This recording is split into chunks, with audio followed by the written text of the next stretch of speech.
Hello guys, welcome back to the channel. In today's video, I'm going to show you how you can unlock new Coco Mango Seed in Grow a Garden Berry Update.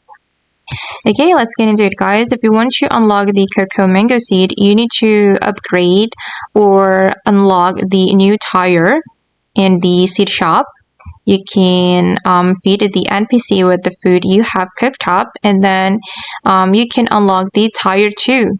And the Coco Mango Seed is here, but as you can see that you need to upgrade your NPC friend level to level 3.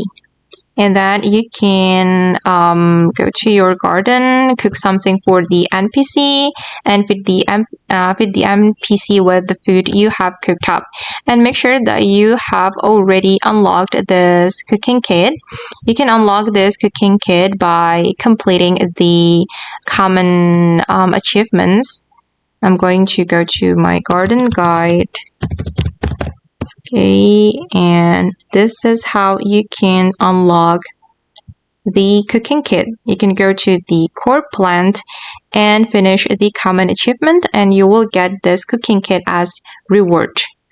Okay, so you can cook first and then feed the NPC with the food you have cooked up. I'm going to go to my food items, and you can choose one of the food, and you can feed Sam with this food, and it will increase your friendship level. And now my level is 2, so I need to upgrade my level to unlock the Coco Mango Seed. Okay guys, and that's all the tutorial for today. Hope this video will be useful for you. Thank you so much for watching, and bye!